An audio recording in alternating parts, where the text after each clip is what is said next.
Hello, friends. Welcome back to the Pack a Day podcast. I'm your host, Andy Herman. You can follow me on Twitter at Andy Herman NFL. Today, we are actually going to be talking about special teams in a positive light. I can't even believe that I'm saying those words out of my mouth. We'll get there eventually, but we got to start with some news and notes. First, the first and biggest news is we got our first injury report for the week. And of course, coming off a game where David Bakhtiari played for the first time, Elgton Jenkins still coming back from injury. Christian Watson didn't play. Jaire Alexander got injured in the game. There was a lot of question marks as to who would actually be practicing. So the answer is it's a little bit cloudy because it was just a jog through. So it's tough to tell in that sort of environment and with those circumstances who would actually be practicing in a legitimate practice, but not going through the jog through were Elgton Jenkins still, kind of going through the knee or at least coming back from the ACL. And then Caleb Jones, who was just out with an illness. So those were the only two players that did not practice in any capacity. Again, Elgton Jenkins, again, returning from the ACL injury still, and Caleb Jones with an illness. Then we had a laundry list of players who were listed as limited. And again, it's tough to say what limited means in a jog through practice, but Jaire Alexander, David Bakhtiari, A.J. Dillon, Jonathan Garvin, Allen Lazard, Mercedes Lewis, and Christian Watson were all limited. Now, I would say that mostly this seems like very good news. Elgton Jenkins is going to be on a on-again, off-again rotation, probably through the course of the entire season, just coming back from that ACL injury. So that's not completely shocking that he got a rest day. In fact, I would guess that on Thursday, we will see Elgton Jenkins go through in a limited capacity and probably David Bakhtiari be out, would be my guess from practice on Thursday. I think we'll see those two switch. Caleb Jones being out with an illness, obviously not ideal, but he's not exactly going to be in the game plan this week anyway. And hopefully he's back and ready, to play in case they would actually need him from just an illness and that it's not actually an injury related issue. So that's mostly good news there. Also, the fact that Jaire Alexander and Christian Watson and David Bakhtiari are all practicing in some capacity, whatever that may be, whether it's a jog through or not, the fact that they're just not on the sidelines doing nothing or on an exercise bike is great news. So whether that means Jaire Alexander and David Bakhtiari and Christian Watson are all clear and good to go for this week, well, we're just going to have to wait and see. But still, I think overall good news that those guys were practicing in some capacity. And again, only Caleb Jones with the illness and Elgton Jenkins coming back from injury were the players that were not practicing. As for the Patriots, two players did not practice for them. Of course, Mac Jones, the big one, he is not going to play this week. It is going to be Brian Hoyer at quarterback. And then Lawrence Guy. If you're not familiar with the Lawrence Guy story, this was a 7th round draft pick for the Green Bay Packers. Didn't do much, in that training camp. They ultimately release him. He ultimately gets picked up by the New England Patriots and has had a fantastic career for the New England Patriots. We'll have to see if he actually plays this weekend or not, but he was not practicing on Wednesday, so we'll have to see if we get a Lawrence Guy revenge game or not.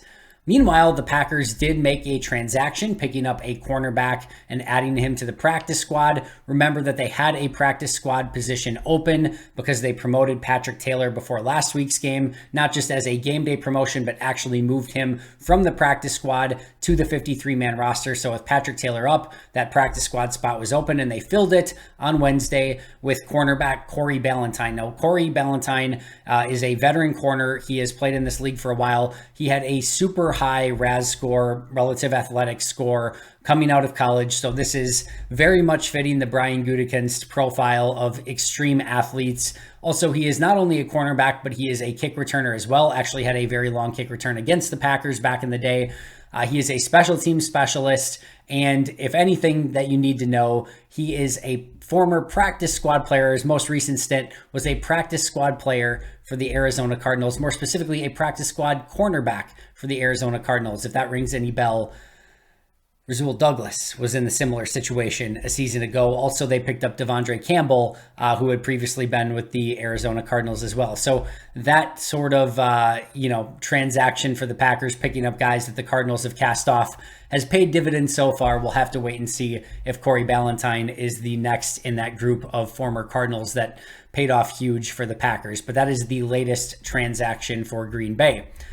Meanwhile, Pat O'Donnell was named the NFC Special Teams Player of the Week. So that may seem like a super rare oddity for the Packers, but actually Mason Crosby was week 3 of last year. And if you haven't been following Zach Cruz on Twitter, he makes a very interesting point of, if you go back to last year, they basically faced in week 1 of 2021, they had a complete crapping the bed opening of the season in week 1. In week 2, they had a NFC North opponent in prime time in a get right game. In week 3, they faced a division and a conference opponent that they've struggled with in the past and overcame them and won.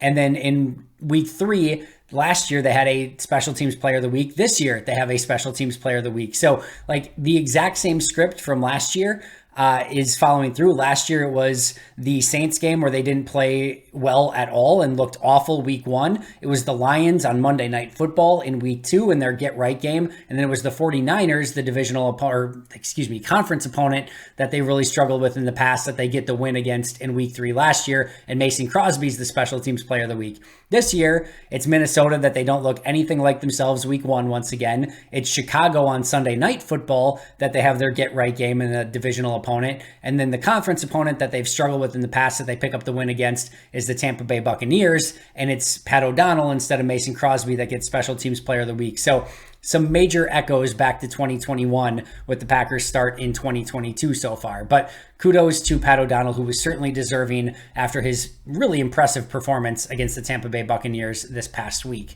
And that brings us to our main topic for today, and a perfect segue into this with the Pat O'Donnell Special Teams Award is the special team success for the Packers so far this year. And I know that there is some new terminology. They call it we-fence instead of special teams. They call them flyers instead of gunners. I don't care. I love that they're bringing in some new ideas and some fresh thoughts. This is a Packers special teams that has been abysmal for far too long. And maybe, just maybe, we are actually seeing signs of semi-legitimacy from this special team so far. And I do want to, emphasize here that we are very early in the process. We are through week 3, and we've seen some positive signs. That said, I don't think I'm willing to give, nor do I think anyone should give, Green Bay this participation trophy for being decent in special teams after it legitimately cost them a playoff game in a must-win all-in season a season ago. Just because now all of a sudden you decide to emphasize it and it becomes more important to you because it completely crushed your hopes and dreams a season ago, kudos, tip of the cap, good for you, but you don't get a participation trophy for finally deciding that a third of, your team, and maybe it's less than that when you look at the overall snaps, but you still get my point, is actually important to helping you win games. So I'm not willing to give the entire organization this huge pat on the back for trying to be competent on special teams. That should be the bare minimum when you are expected to be a franchise that's competing for Super Bowls every year. That being said, you do get what you emphasize, and the Packers are finally emphasizing special teams and going from this abysmal crap show, worst ever special teams a season ago to now deciding organizationally that this is something that they're going to emphasize and try to make important. While it should be the bare minimum, it's not an easy overnight change in philosophy and just like, all right, we're going to hire a new special teams coordinator and that's going to be it and everything's solved and everything's fixed. It's not that easy. And I have been rather impressed with what Green Bay has put into this special teams to make it better. And so far, the return on investment is starting to pay some dividends. And that should be exciting. And I'll say here, and it's worth noting, that I get that special teams is not the sexiest topic in the world. I don't grade special teams, well, one, because I don't always get special teams all 22 tape, but B, because it's like people don't really care more often than not. And that, quite frankly, I think maybe one of the key reasons that Packer fans don't care about special teams and don't find it that sexy is because their franchise hasn't cared about it for basically ever and hasn't made it something that's exciting or sexy. I guarantee if you'd probably been watching the New England Patriots special teams for these past 30 years and you were a Patriots fan for the past 30 years and got to watch Matthew Slater and Larry Izzo and some of these fantastic, special teams players for the Patriots, you would probably be a little bit more geeked up about special teams. But we have been in Green Bay that has been almost devoid of any real legitimate returners for a way too long of a period of time, that our best special teams, players and like the guys that we've gotten excited about have been Jarrett Bush and Jeff Janis, which fine, but like nobody's staying up late at night, celebrating Jarrett Bush and Jeff Janis's special team success over the course of the years. And it hasn't been what Green Bay has emphasized. It hasn't been what's exciting. And in fact, we all as Packer fans have been kind of watching special teams through like a single like slit in our fingers to like just hoping that there's no disaster. And that's not to say that there haven't been some flashes of things that have been good, because, Ryan Longwell and Mason Crosby have had a lot of very good, seasons as kickers for the Packers. Punter basically hasn't been good since Craig Hentrick. That's been a brutal nightmare, which seems almost like a cursed position in Green Bay. There have been a couple returners. Your Desmond Howard, your Allen Rossum, your Roel Preston. There have been some glimmers of hope from time to time.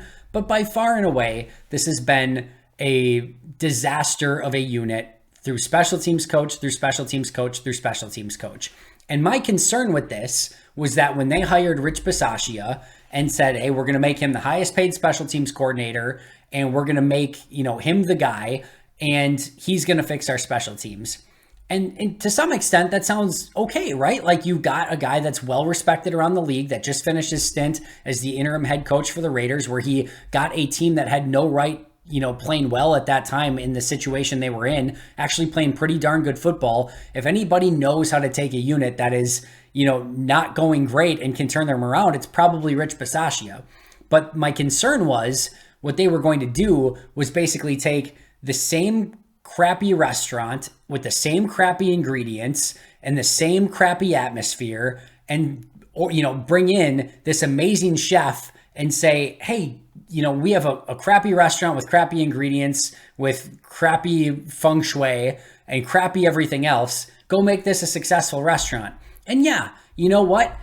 So a top chef might be able to take some crappy ingredients and transform it into something special. But at the end of the day, you're still working with crappy ingredients in a crappy restaurant with crappy environment and everything else. And it probably at the end of the day, it's still going to taste like crap. And that was my concern with this Packers special teams. They brought in this new top chef, but were they actually going to get better ingredients, make it an emphasis that this was a important part of their philosophy moving forward, change the culture, etc. And that's what I've been excited about, is all of those things have been check, check, check. They've changed the coach, they've changed the culture, they've brought in the ingredients, and we're starting to see the results of that process. And I think it should be noted here too, that while Rich Bisaccia was a very big hire, they brought in another, a special teams assistant coach from the Raiders, Byron Storer, who is the assistant special teams coach.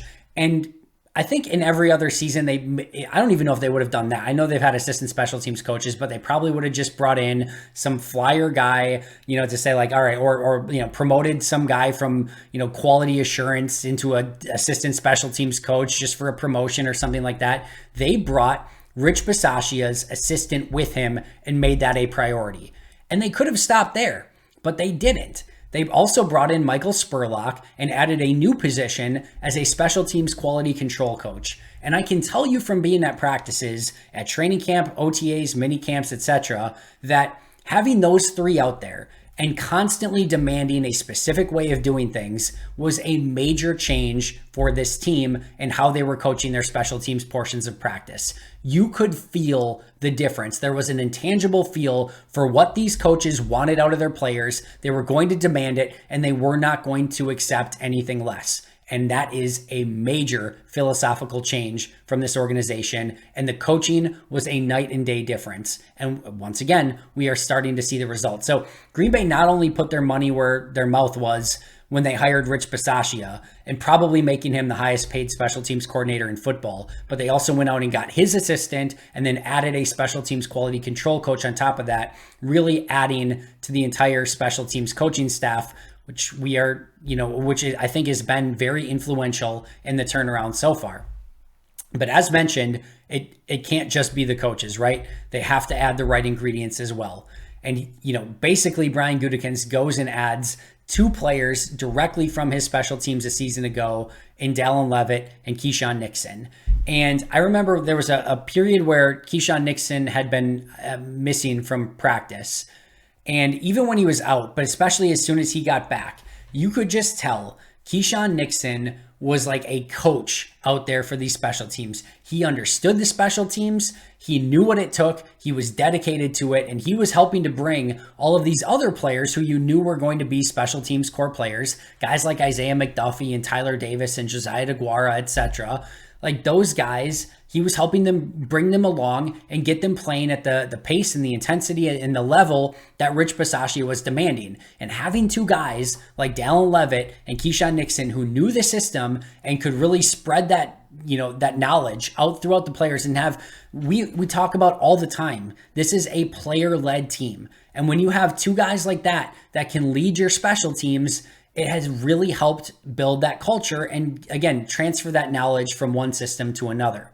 And then, right before the start of the season, the Jaguars waive Rudy Ford. Nobody claims him. And this was a financial move. I think he, based on snaps, was set to, I don't know if it was a restricted free agent tender or what it was, but I think he was set to make, around $2 million. And the Jaguars just realized, all right, we can't pay that to a special teams guy. He gets waived. Nobody claims him. He becomes a free agent. The Packers made him a pretty nice offer overall, more than the vet minimum and guaranteed portions of his deal.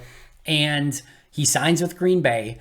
And what I think felt like, okay, they got a safety, another special teams guy, didn't really know what it meant.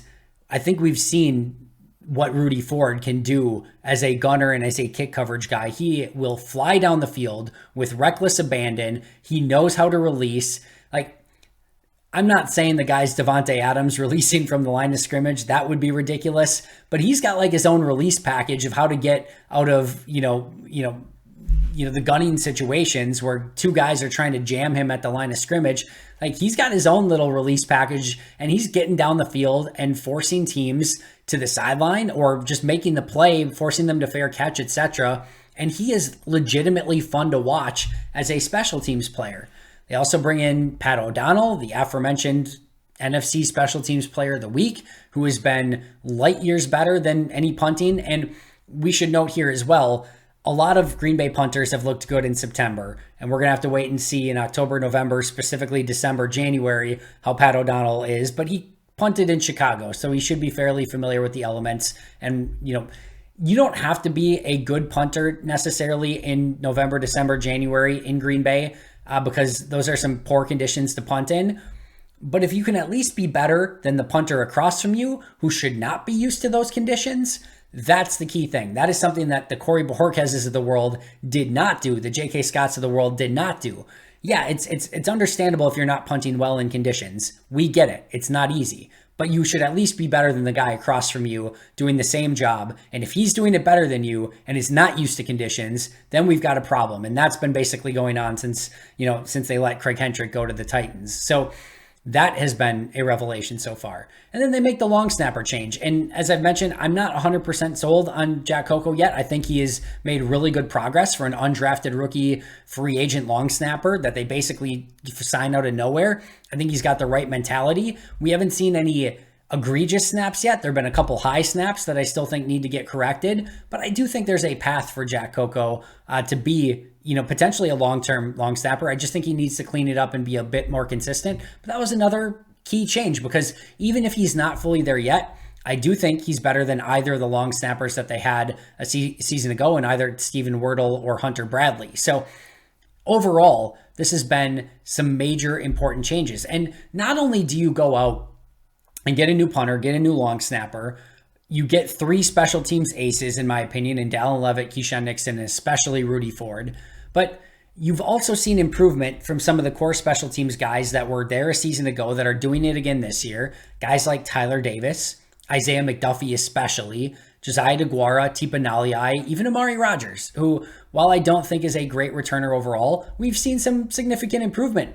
He's mostly catching the ball. He did have one muff that he recovered, but we've also seen a little bit more explosivity is definitely the wrong word. I think the biggest thing is we've seen him get north and south quicker and make a couple moves, make a guy miss here or there, and get positive yardage on punt returns. And while it's not the flashiest, sexiest returning ever, it's positive. And that is a net positive for the special teams unit.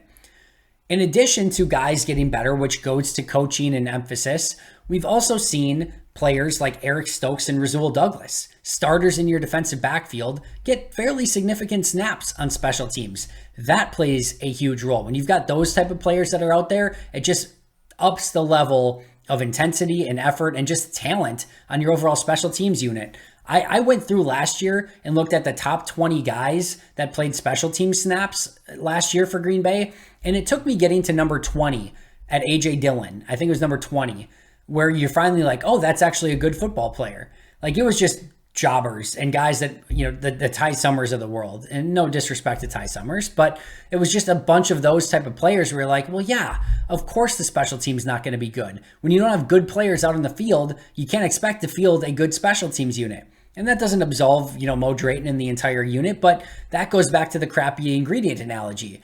Mo Drayton was mostly screwed before he even got the job because Green Bay was not going to give him any ingredients. And this comes from basically a long-standing Ted Thompson and, Ron Wolf philosophy of, and it kind of goes hand in hand with draft and develop, basically saying, hey, the guys at the end of our roster, those are going to be our redshirt guys. And Green Bay's done it a little bit this season as well. We see it right now with Rudy Ford and Samori Toure and Tariq Carpenter, and Rashid Walker, Caleb Jones. They basically got 5 guys that are redshirting right now on their 53-man roster that I think if all things were equal and there were no injuries, those would be their 5 inactives every week. So Green Bay is still keeping 5 guys on this roster that are draft and develop or rookie and develop players that they're hoping are going to be better long-term. So it's not like they've abandoned that, but they've also done a couple things. They've kept guys on their roster that are core special teamers. That goes for Rudy Ford and Dallin Leavitt. And I think they planned on Keyshawn Nixon being the same thing. They just found that Keyshawn Nixon can actually play some cornerback as well. But they've kept guys that are core special teams guys, which has been a change from their philosophy. Now, there's risk with that as well, because safety is a great example of this. They've got Tariq Carpenter, they've got Dallin Leavitt, they've got Rudy Ford as their backups. One of those is a redshirt draft and develop guy in Tariq Carpenter. The other 2 are just core special teams guys. I can tell you right now, you don't want Rudy Ford, Tariq Carpenter, or Dallin Leavitt to be playing too many snaps at safety. There's a reason they're core special teams guys. There's a reason he's a draft and develop guy. Those guys are not ready to play or just not capable of playing full-time snaps at safety. But Green Bay has a baked-in solution there. And this is where they've just been getting a little bit more creative. When players, what they experimented with and what I think they would go with if either Savage or Amos were to go out and everyone was healthy, I think you're going to see Rasul Douglas play safety. He practiced at it in training camp. I think you will see him move back. Keyshawn Nixon will go on the slot. And then you'll see, Jair and Eric Stokes on the outside. So they've got some options there, but this is a different philosophy of actually keeping these core special teams players on the roster. And then, not only the Stokes and Douglases of the world getting snaps, but their first round pick, Quay Walker, is one of their core punt cover guys. That changes the philosophy as well. So it has been a total night and day difference. Now, if you look at this group overall, the kick return unit, still not very good, right? I don't think we've seen anything from a kick return standpoint. Maybe there was one return that was okay, but for the most part, like the kicker, we've seen some holding penalties on kick returns. There hasn't been an explosivity there. The blocking hasn't been great. That's a unit that still needs improvement. And quite frankly, I would like to see Christian Watson get some chances as a kick returner. Now you might say, Andy, do we really want to put a guy that's hands are in question back on kick return? You have to remember that usually, though, every kick is going in the end zone these days. Even if he drops it and it hits the end zone, it's just the touchback anyway.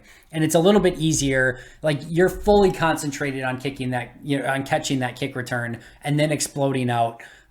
Could you have a muffed kick return where you have to pounce on the ball and you're pinned deep in your own 20 inside your own 10-yard line? Maybe. Sure, it could happen, but I still think the odds of something like that is not great. And I think the explosiveness and the speed of Christian Watson is worth taking a chance. When he gets healthy, I would like to see him get that chance at kick returner, because I don't think Amari is providing anything at that spot. And I'm not sure you have anyone else unless you bring up Corey Ballentine from special teams, who has that kick return experience. Punt returner, I'm okay with Amari right now. If he has more muffs, then we're going to have to talk about maybe putting a Randall Cobb or a Romeo Doubs back there. But for now, I'm okay with Amari. I think we've seen improvement, and let's see if he can continue to improve. And so far, he's been pretty safe catching the ball outside of one, which he was immediately able to get back. Field goals and extra points, that group has been much better. The snaps have been better from Coco than they were a season ago. O'Donnell's been a light year difference as a holder in comparison to Bojorquez last year, and we've seen the success. He hasn't had a ton of opportunities, but Crosby looks a lot more comfortable this season. The kickoff coverage and the punt coverage is where we've seen, I think, the majority of the improvement, and that is something I think they can continue to build on and be successful because of guys like Nixon, Levitt, and Rudy Ford. Now, not a finished product, and they really need to continue to work at this. And Pro Football Focus ranks Green Bay special teams right now 31st overall in grades. So maybe we're just so used to special teams being so abysmal that even 31st overall looks like an improvement. I think overall PFF's being a little bit harsh here. I don't think Green Bay special teams has been that bad, but I also don't think we can just set it and forget it at this point and say, all right, they're an average to good special teams. We don't have to worry about it anymore. They still have a ways to go. And especially on the return units, there is a lot of room for opportunity and growth still within those. I think the coverage units are better. The field goal unit looks better, but there's still opportunity for improvement. And I think as Green Bay continues to emphasize it, look at today.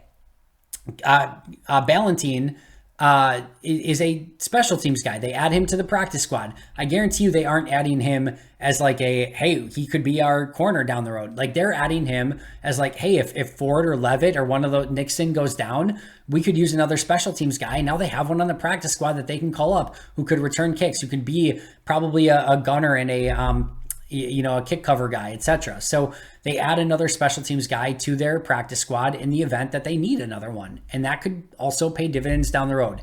The fact that Brian Gutekunst and Rich Bisaccia are constantly keeping an eye on this and adding the ingredients that they need to be successful is a huge win. And as mentioned on numerous occasions now, we're starting to see special teams pay dividends. I don't think they win that game last week against Tampa. They don't win that game against Tampa last week with last year's special teams group. They just don't. They have one more win right now on this season because they've emphasized special teams. I really, truly believe that. That's going to do it for me today. Thank you so much for joining me. Always appreciate it. Almost 28 minutes talking special teams. What more could you possibly want? If that doesn't make you want to subscribe, I don't know what will.